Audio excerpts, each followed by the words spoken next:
औज़ुबिल्लाहिमिनश्शैतानिर्रजीम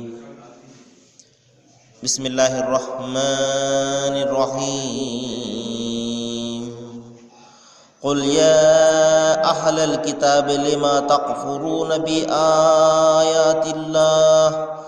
वल्लाहु शहीदुन अला मा तअमलून क़ुल या अहलल किताबि लिमा तसुद्दून अन सबीलिल्लाहि मन आमन तबगूनहा इवजन व अंतुम शुहदाअ वमल्लाहु बिगाफिलिन अम्मा तअमलून सदक़ल्लाहुल अज़ीम। అనంత కరుణామయుడు అపార కృపాశీలుడు పాలకుడు పోషకుడు సర్వలోక సృష్టికర్త అయిన అల్లాహ్ శుభనామంతో ప్రారంభిస్తున్నాను. సోదర సోదరిమణులారా, అయ్యలారా, అమ్మలారా, అస్సలాము అలైకుం వరహమతుల్లాహి వబరకాతుహు. సర్వలోక సృష్టికర్త అల్లాహ్ అందరి మీద శాంతిని కురిపించునుగాక, ఆమీన్. ఇంతవరకు మీ ముందు మానవులందరి మార్గదర్శక గ్రంథమైన దైవం పంపిన చివరి గ్రంథమైన దివ్య ఖురాన్ నుండి 3వ అధ్యాయం 98, 99 వాక్యాల అరబీ మూలంను మీ ముందు పట్టించడం జరిగింది. సోదరులారా, దైవము మానవాళికి మార్గదర్శకత్వాన్ని ఇచ్చే నిమిత్తము మరి ప్రతి జాతిలో కూడా తన గ్రంథాన్ని మరియు తన ప్రవక్తను పంపించాడు. ఈ విషయం మనము అనేక సార్లు విని ఉన్నాము. మరి ఖురాన్ కంటే ముందు దైవము అనేక గ్రంథాలను పంపినట్లుగా మనకు అంతిమ దైవ గ్రంథం ఖురాన్లో చెప్పడం జరిగింది. వారిని గ్రంథ ప్రజలుగా దైవము మరి ఎంతగానో గౌరవించి సంబోధిస్తున్నాడు. గ్రంథ ప్రజలు అంటే గ్రంథాన్ని పొంది ఉన్నటువంటి ప్రజలు అని. ఖురాన్ కంటే ముందు ఏ జాతులైతే మరి గ్రంథాన్ని పొంది ఉన్నాయో వారిని దైవము గ్రంథ ప్రజలు అని చెప్పి పిలవడం జరిగింది. వారిని ఉద్దేశించి సూటైనటువంటి కొన్ని ప్రశ్నలను ఇక్కడ దైవం సంధిస్తున్నాడు. ఎందుకంటే గ్రంథాన్ని ఎవరైతే పొందారో వారి మీద బాధ్యత ఏమిటంటే ఆ గ్రంథాన్ని ఆచరించాలి. మరి ఏ ప్రవక్త ద్వారానైతే ఆ గ్రంథం ప్రసాదింపబడిందో ఆ ప్రవక్తను వారు తూచా తప్పకుండా మరి అనుసరించాలి. కానీ జరిగిన విషయం ఏమిటంటే ప్రజలందరూ కూడా తమ ఆత్మకు అన్యాయం చేసుకున్న వాళ్ళై దైవం పంపినటువంటి ఆ గ్రంథము మరియు ఆ ప్రవక్త యొక్క మాటలను పెడచెవిన పెట్టి తమ ఇష్టం వచ్చినట్లుగా జీవితాన్ని గడపడం ప్రారంభించారు. మరి దైవం కొన్ని ప్రశ్నలు చేస్తున్నాడు ఇక్కడ. అదేమిటంటే, ఓ గ్రంథ ప్రజలారా, మీరు అల్లాహ్ మాటలను ఎందుకు తిరస్కరిస్తారు? ఎందుకంటే గ్రంథాన్ని ఎవరైతే పొందారో వాళ్లకు దైవ గ్రంథం అంటే ఏమిటి, విశ్వాసం అంటే ఏమిటి, మరి దేవుని యొక్క దూతలు ఏమిటి, ఇత్యాది విషయాల గురించి ఒక అవగాహన ఉంటుంది.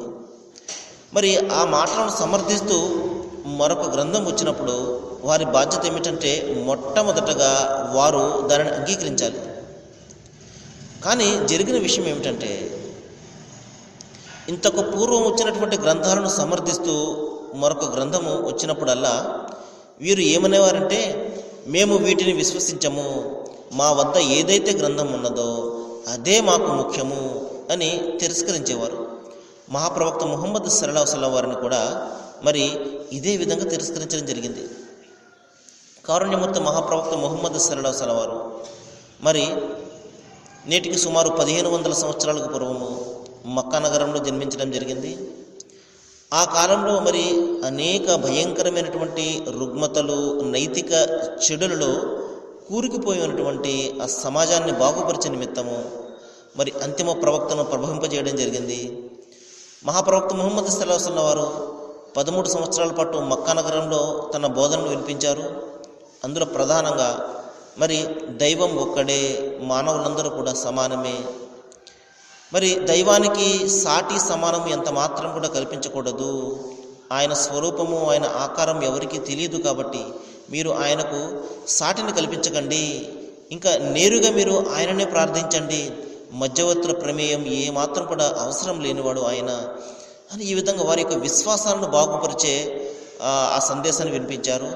ఇంకా మనిషి మరి తన మార్గదర్శకత్వం నిమిత్తము దైవం పంపినటువంటి గ్రంథము, ప్రవక్తను అనుసరించాలి అని చెప్పారు. ఇక మూడవది మరణానంతర జీవితాన్ని గురించి కూడా వారికి చెప్పడం జరిగింది. ఈ విధంగా 13 సంవత్సరాల పాటు మక్కా నగరంలో ఆయన తన బోధనలు వినిపించారు. మక్కా నగరంలో ఉన్నటువంటి ప్రజలందరూ కూడా బహుదైవారాధకులు, అంటే దైవానికి సాటి కల్పించే వాళ్ళు అందరూ కూడా. మరి చాలా తక్కువ మంది ఆయనను విశ్వసించారు. ఇక్కడ సందేహం వస్తుంది, అదేమిటండి, సత్యం బోధిస్తే మరి ఎందుకండి అంత తక్కువ మంది విశ్వసిస్తారు, చాలా ఎక్కువ మంది విశ్వసించవచ్చు కదా అన్న ప్రశ్న వస్తుంది. సోదరులారా, సత్యాన్ని అనుసరించే వారి యొక్క సంఖ్య చాలా తక్కువగా ఉంటుంది.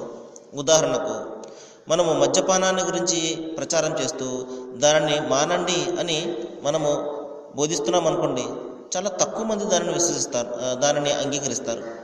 ఈ విధంగా మంచిని మనం ఎప్పుడైతే బోధిస్తూ ఉంటామో, మంచిని ప్రేమించే వాళ్ళు, సమాజం యొక్క బాగు గురించి ఆలోచించే వాళ్ళే దాని గురించి ఆలోచించి మరి ముందుకు వస్తారు తప్పించి మిగతా వారికి అదేమి ఆ సంగతులు ఏమి కూడా పట్టవు.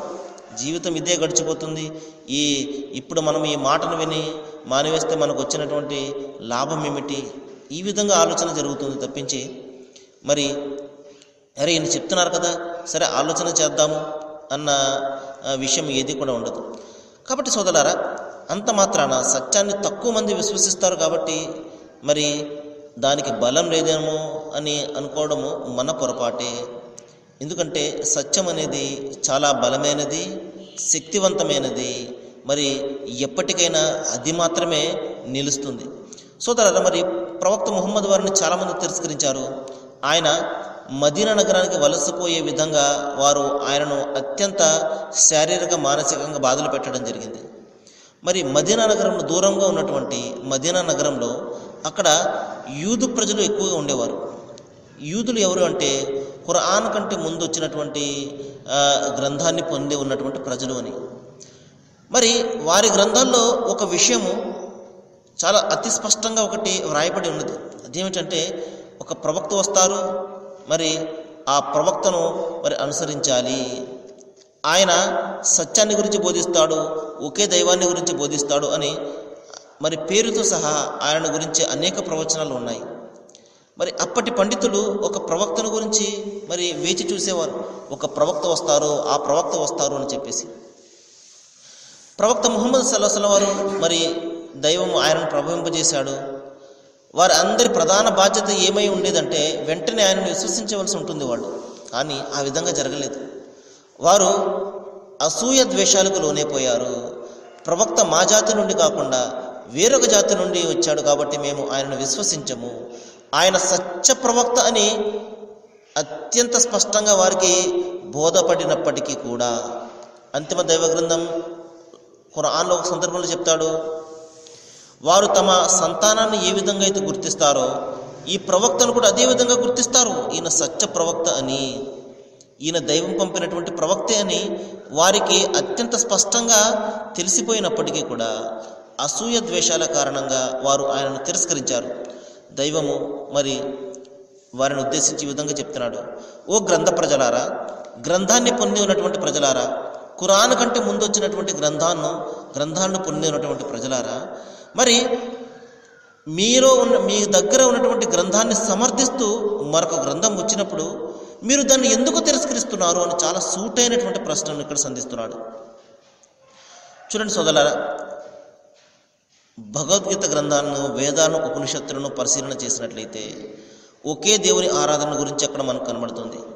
మళ్ళా ఆ దైవానికి సాటి సమానము లేదని, ఆయన చావు పుట్టుకలకు అతీతుడని, ఆయన అవ్యక్త రూపుడు అని, అంటే కనబడినటువంటి రూపం గలవాడని, ఇంకా ఆయన అత్యంత శక్తివంతుడని, ఆయన ఒక్కడు మాత్రమే ఆరాధనకు అర్హుడని చాలా అత్యంత స్పష్టమైనటువంటి బోధన మనకు కనబడుతుంది. బైబిల్ గ్రంథాన్ని మనం పరిశీలన చేస్తే ఇదే విధమైనటువంటి బోధన కూడా మనకు కనబడుతుంది. మరి ఆ బోధనను సమర్థిస్తూ అంతిమ దైవ గ్రంథం ఖురాన్ వచ్చినప్పుడు ఒక సత్య ప్రేమికుడు, సత్యాన్ని అనుసరించాలి అన్న ప్రగాఢమైనటువంటి కోరిక గలవాడు ఏం చేస్తాడు? వెంటనే దివ్య ఖురాన్ను అతను విశ్వసించి దానిని అనుసరిస్తాడు. ప్రవక్త ముహమ్మద్ వారి మీద సల్లల్లాహు అలైహి వసల్లం ఆయన మీద విశ్వాసాన్ని ప్రకటిస్తాడు. అవును, ఈయన సత్య ప్రవక్తే, మా గ్రంథాలలో ఏదైతే సత్యము దాగి ఉన్నదో ఆ సత్యాన్ని గురించి ఈయన చెప్తున్నాడు, దానిని ఈయన బలపరుస్తున్నాడు అని వెంటనే విశ్వసిస్తారు. కానీ ఆ విధంగా జరగడం లేదు అంటే దానికి కారణం ఏమిటంటే, ఒకటి మనకు మన గ్రంథాల్లో ఉన్నటువంటి సత్యం తెలియకపోవడం, రెండు అసూయ ద్వేషాలు. నా వద్దకు వచ్చినటువంటి ప్రవక్త నాకు ముఖ్యము, ఈయన మాత్రమే నాకు ముఖ్యము, వేరొక ప్రవక్త నాకు సంబంధం లేదు అని భావించడం. మరి సోదరులారా, దైవం ఇక్కడ సూటైనటువంటి ప్రశ్న సంధిస్తున్నాడు. ఓ గ్రంథాన్ని పొందినటువంటి ప్రజలారా, గ్రంథ జ్ఞానం లేని వాళ్ళు అయితే పక్కన పెట్టండి, వారికి ఆకాశ గ్రంథాల గురించి, అల్లాహ్ దైవం గురించి, దైవదూతుల గురించి, స్వర్గ నరకాల గురించి వారికి ఏమాత్రం కూడా తెలియదు. కానీ మీ పరిస్థితి ఆ విధంగా లేదు కదా. మీ వద్దకు దైవ గ్రంథం వచ్చింది, అందులో దైవాన్ని గురించి, దైవదూతులను గురించి, ప్రవక్తలను గురించి, స్వర్గ నరకాలను గురించి ప్రస్తావన ఉన్నది. వీటి అన్నీ కూడా మీకు తెలిసి ఉన్నప్పటికీ కూడా వాటిని సమర్థిస్తూ మరొక గ్రంథం వచ్చినప్పుడు మీరు ఎందుకు తిరస్కరిస్తున్నారు? దానిని ఎందుకు మీరు కాదంటున్నారు? దాని గురించి మీరు ఎందుకు ఆలోచన చేయడం లేదు? దానిని ఎందుకు మీరు అధ్యయనం చేయడం లేదు అని సూటిగా దైవము మరి ప్రశ్నిస్తున్నాడు. సోదరులారా, ఇదే ప్రశ్న మరణానంతరము మరణను వేసినట్లయితే ఏ సమాధానం మనం చెప్తాము? సృష్టి ప్రభువు ముందు నిలబడతాము, ఆయన ప్రశ్నిస్తాడు, నీ వద్ద ఒక గ్రంథం ఉన్నది, ఆ గ్రంథాన్ని సమర్థిస్తూ మరొక గ్రంథం వచ్చింది, మరి ఎందుకు నువ్వు దానిని విశ్వసించలేదు అని దైవం ప్రశ్నిస్తాడు. సోదరులారా, ఏం సమాధానం చెప్తామో మనం ఆలోచన చేయాలి. ఆ తర్వాత మీరు చేసే పనులన్నింటినీ కూడా ఆయన కనిపెట్టే ఉంటున్నాడు. జాగ్రత్త సుమా, ఆయన లేనటువంటి ప్రదేశం లేదు, సర్వవ్యాప్తి ఆయన, సమస్తం కూడా వ్యాపించి ఉన్నవాడు. ఇన్నల్లాహ వాసివున్ అలీం అని చెప్పడం జరిగింది. సర్వాన్ని కూడా వ్యాపించి ఉన్నవాడు. ఇక్కడ మళ్ళా ఒక సందేహం కలుగుతుంది, మార్గాన్ని తప్పిపోయే ఒక విధానం ఇక్కడ కనబడుతుంది. అదేమిటంటే, అవునండి, దైవం సర్వవ్యాప్తి కాబట్టి అన్నింటిలో కూడా దైవం ఉన్నాడు. ఈ చెట్టులో కూడా దైవం ఉన్నాడు, ఈ పుట్టులో కూడా దైవం ఉన్నాడు, ప్రతి మనిషిలో దైవం ఉన్నాడు, ప్రతి వస్తువులోనూ కూడా దైవం ఉన్నాడు. ఇది ఒక అద్వైత సిద్ధాంతాన్ని మరి ఇక్కడ ఒక సిద్ధాంతం బయలుదేరింది. సోదరులారా, దాని యొక్క ఉద్దేశము సర్వవ్యాప్తి అంటే దాని ఉద్దేశము అన్నింటిలో కూడా దైవం ఉన్నాడు అని కాదు. భగవద్గీత గ్రంథాన్ని మనం పరిశీలన చేస్తే సమస్తము నాలో ఉన్నవి కానీ నేను వాటిలో ఉండడం లేదు అంటాడు. కాబట్టి దీని అర్థం ఏమిటంటే, సృష్టి ప్రభు ఆయన సప్తాకాశాలపైన సింహాసనం మీద అధిష్ఠించి ఉన్నాడు. మరి ఇక్కడ ఆయన జ్ఞానమంతా కూడా వ్యాపించి ఉన్నది, ఆయన శక్తి అంతా కూడా వ్యాపించి ఉన్నది, ఆయన అధికారం అంతా కూడా వ్యాపించి ఉన్నది. నేను అనేక సందర్భాల్లో చెప్పాను, సమస్త విశ్వం అంతా కూడా, ఒక భూగోళమే కాదు, అనంత కోటి విశ్వాలు, ఈ బ్రహ్మాండం అంతా కూడా ఆయన చేతిలో, అరచేతిలో చిన్న బంతి మాదిరిగా ఇమిడిపోయి ఉన్నది సమస్త విశ్వం. కాబట్టి మనమందరం కూడా ఆయనలో ఉన్నాము. సోదరులారా, ఈ విషయాన్ని మనం గమనించాలి. సర్వవ్యాప్తి అంటే ప్రతి దాంట్లో కూడా దైవం ఉన్నాడని అర్థం కాదు, ఆయన జ్ఞానమంతా కూడా ఇక్కడ వ్యాపించి ఉన్నది అని. ఏ విధంగా అయితే అరిచేతిలో ఉన్నటువంటి చిన్న బంతిని మనము ఎంత స్పష్టంగా చూడగలము, అదేవిధంగా సర్వ విశ్వాన్ని కూడా, అనంత కోటి విశ్వాలను దైవము అదేవిధంగా చూస్తున్నాడు. కాబట్టి దేవుని యొక్క శక్తిని మనం అర్థం చేసుకోవాలి. శక్తిని మనం అర్థం చేసుకున్నట్లయితే ఇటువంటి అపోహలు మనము పడే అవకాశం ఉండదు. సోదరులారా, కాబట్టి గ్రంథాల పరిశీలన చేయాలి, గ్రంథాలను మనం చదవాలి. అంతిమంగా వచ్చినటువంటి దివ్య ఖురాన్ను కూడా మనం పరిశీలనతో మనం చదివినట్లయితే అనేక సత్యాలు మనకు బోధపడతాయి. ఇంకా దైవం చెప్తున్నాడు, సోదరులారా, ఓ గ్రంథ ప్రజలారా, మీ వైఖరి ఏమిటి ఈ విధంగా ఉన్నది? అల్లా మాటను విశ్వసించే వాడిని కూడా మీరు అల్లా మార్గంపై నడవకుండా అడ్డుకుంటున్నారు. సోదరులారా, ఎంత దురదృష్టకరమైనటువంటి విషయం ఏమిటంటే, ఎవరైనా చెడు మార్గంలో వెళ్తున్నారనుకోండి, వాళ్ళను మనము ఆపి పోనీ వాళ్ళ గురించి ఏదైనా మనము భావించవచ్చు, అరే వీళ్ళు చెడు మార్గంలో వెళ్తున్నారు కదా అని చెప్పేసి. కానీ ఒక వ్యక్తి ఏకదైవాన్ని విశ్వసిస్తూ ఉన్నప్పుడు, ఒకే దైవాన్ని గురించి విశ్వసిస్తూ ఉన్నప్పుడు, ఇంకా నా వద్దకు వచ్చినటువంటి గ్రంథాన్ని సమర్థిస్తూ ఉన్నప్పుడు, నా వద్దకు వచ్చినటువంటి ప్రవక్తను సమర్థిస్తూ ఉన్నప్పుడు నేను అతన్ని ఎందుకు తిరస్కరించాలి? సోదరులు, ఒకసారి ఆలోచన చేయండి. ఈ సూటైనటువంటి ప్రశ్న ఎవరికంటే యూదులు మరియు క్రైస్తవ సోదరులకు. ఎందుకంటే వారి వద్ద మొదటి నుండి ఒక దైవ గ్రంథం ఉన్నది, మొదటి నుండి ప్రవక్తల యొక్క సాంప్రదాయం వాళ్ళ వద్ద ఉన్నది. మరి వారి గ్రంథాలను వారి ప్రవక్తలను సమర్థిస్తూ అంతిమ దైవ గ్రంథం ఖురాన్ మరియు ప్రవక్త ముహమ్మద్ వారు వచ్చినప్పుడు వీరి బాధ్యత ఏమిటంటే ఆయనను విశ్వసించడం. ఎందుకంటే ఆయన ఒకే దైవాన్ని గురించి బోధించాడు. ఏ దైవమైతే మరి యెహోవా పేరుతోటి బైబిల్ గ్రంథాల్లో ఉన్నాడో, ఏ దైవమైతే సర్వేశ్వరుడు పేరుతోటి సనాతన గ్రంథాలు, వేదాలు, ఉపనిషత్తులు, భగవద్గీత గ్రంథంలో ఉన్నాడు, అదే దైవము అల్లా పేరుతోటి అరబీ భాషలో ఉన్నటువంటి ఖురాన్లో ఉన్నాడు. మరి ఈ సంగతి తెలిసినప్పుడు అరే ఈయన కూడా మా దైవమే ఈయన, మరి మా గ్రంథాల్లో ఏ దైవాన్ని గురించి అయితే మరి చెప్పడం జరిగిందో అదే ఈయన అని తెలిసిన వాళ్ళు మరి చాలా తక్కువ మంది మనకు కనబడుతుంటారు సోదరులారా. కాబట్టి ఎన్ని విధాలుగా మనము ప్రబోధనలు చేసినప్పటికీ కూడా ఈ విధంగా అపోహలకు లోనేటువంటి వారిని మరి వారి అపోహలను దూరం చేస్తూ ఎన్ని సందర్భాలు చెప్తూ ఉన్నప్పటికీ కూడా శైతాన్ అనేవాడు ఏం చేస్తాడు, మాటి మాటికి మరుపునకు లోను చేసేస్తూ ఉంటాడు. అందరికీ కూడా దైవం ఒక్కడేనండి, అన్ని గ్రంథాల్లో ఉన్నటువంటి దైవం ఒక్కడే, వేరు వేరు దైవాలు కాదు, ఒకే దైవం అని ఎన్ని రకాలుగా బోధిస్తున్నప్పటికీ కూడా మరి విన్నంత వరకు బాగానే ఉంటుంది. ఆ తర్వాత దైనందిన జీవితంలో తిరిగి యథాస్థితిని మనం కొనసాగిస్తూ ఉంటాం. మన పరిస్థితి ఈ విధంగా ఉంది సోదరులారా. అటువంటి సందర్భంలో ఏ విధంగా మనం సాఫల్యాన్ని పొందుతాము? మరి దైవం ఇక్కడ చెప్తున్నాడు, అల్లాహ్ మాటను విశ్వసించేవాడిని, ఆయన మార్గంపై నడిచేవాడిని కూడా మీరు ఎందుకు తప్పుపడుతున్నారు? ముస్లిం సోదరులు ఉన్నారు, ఒకే దైవాన్ని గురించి విశ్వసిస్తారు. మరి ఏ దైవమైతే యెహోవా పేరుతోటి బైబిల్ గ్రంథంలో ఉన్నాడో అదే దైవాన్ని విశ్వసిస్తారు. మరి క్రైస్తవ సోదరులు ఏం చేయాలి? అరే వీరు కూడా మా సోదరులే అని చెప్పేసి వాళ్ళను సమర్థించాలి. కానీ ఆ విధంగా జరగదు ప్రపంచంలో. వీళ్ళ దైవం వేరు, మా దైవం వేరు, వీళ్ళ గ్రంథం వేరు, మా గ్రంథం వేరు. ఈ విధంగా సోదరులారా ఈ విభేదాలలో పడవేసి శైతాను ఏం చేస్తాడంటే మనుషుల మధ్య కలతలను సృష్టిస్తాడు. ఈ వర్గ భేదాలు, ఈ జాతుల భేదాలతోటి మనుషులను ఏకం చేయడం అనేది అతనికి ఏమాత్రం కూడా ఇష్టం ఉండదు ఆ శైతానికి. వీళ్ళని విడదీయాలి. ఎందుకంటే వీళ్ళు విడినప్పుడు మాత్రమే మరి ఈ విధంగా సంఘర్షణలు బయలుదేరుతుంటాయి. మతాల మధ్య, ధర్మాల మధ్య సంఘర్షణలు. ఈ విధంగా అగ్గి రాజుకుంటేనే వాడు చలి కాచుకుంటూ ఉంటాడు. అగ్గి లేదనుకోండి చలి కాచుకోవడానికి ఏముండదు. కాబట్టి ఈ విధంగా వీళ్ళ మధ్య అగ్గి ఎప్పుడు కూడా రగులుతూ ఉండాలి. అందుకనే జాతుల పట్ల, జాతుల మధ్య, ఈ విధంగా భాషల మధ్య, ఈ విధంగా ప్రాంతాల మధ్య విభేదాలు రేకెత్తిస్తూ ఉంటాడు. వాస్తవానికి గ్రంథాలు ఒకే సత్యాన్ని గురించి బోధిస్తున్నాయి, ఒకే దైవాన్ని గురించి బోధిస్తున్నాయి, ఒకే మార్గాన్ని గురించి, ఒకే ధర్మాన్ని గురించి బోధిస్తున్నాయి. అయినప్పటికీ కూడా శైతాన్ ఏం చేస్తాడు, విభేదాలు మనస్సులో కలతలు రేపుతూ ఉంటాడు. లేదు, వాళ్ళ ధర్మం వేరు, మీ ధర్మము వేరు, మీ దైవము వేరు, వాళ్ళ దైవము వేరు, వాళ్ళ భాష వేరు, వీళ్ళ పద్ధతి వేరు. ఈ విధంగా విభేదాలు కల్పించి మనుషులు ఏకం అవ్వడానికి ఎప్పుడు కూడా అడ్డుపడుతూ ఉంటాడు. కానీ సోదరులారా, మన అందరినీ ఏకం చేసే ఒకే ఒక మంత్రము, ఒకే ఒక మార్గం ఏమిటంటే మన అందరినీ సృష్టించినటువంటి, పుట్టించినటువంటి, తయారు చేసినటువంటి దైవము ఒక్కడే. ఆయనే సర్వేశ్వరుడు, ఆయనే యెహోవా, ఆయనే అల్లాహ్ తాలా. కాబట్టి ఈ సత్యాన్ని మనము అనుక్షణము గుర్తుపెట్టుకున్నంతసేపు కూడా ఆ శైతాను ఏ మాత్రం కూడా మన మార్గాన్ని తప్పించలేడు. ఎప్పుడైతే మనము ఈ సంగతి మర్చిపోతామో వెంటనే విభేదాలు బయలుదేరుతుంటాయి. నేను వేరు, అతను వేరు, ఇది నాది, అతనిది అని చెప్పేసి. కాబట్టి సోదరులారా, ఇప్పుడు మనము ఈ సత్యాన్ని గురించి ఇప్పుడు మనసులో పెట్టుకోవాలి. అందరికీ కూడా దైవం ఒక్కడే, అందుకనే మానవులందరూ కూడా సమానంగా ఉన్నారు. ఈ విషయాన్ని మనం ఇప్పుడు కూడా మర్చిపోకూడదు. మరి దైవం చెప్తున్నాడు, ఓ గ్రంథ ప్రజలారా, మీరు స్వయంగా మీరు సాక్షులు, దైవం ఒక్కడే అని మీరు స్వయంగా మీ గ్రంథాలు సాక్ష్యం ఇస్తున్నాయి, మీరు కూడా సాక్ష్యం ఇస్తున్నారు. మరి ఎవరైనా ఆ మాటను చెప్తున్నప్పుడు మీరు ఎందుకు తిరస్కరిస్తున్నారు? అతనిని మార్గాన్ని తప్పించడానికి ఎందుకు ప్రయత్నం చేస్తున్నారు? జాగ్రత్త, అల్లాహ్ మీ చేష్టల పట్ల ఏమాత్రం అజాగ్రత్తగా లేడు.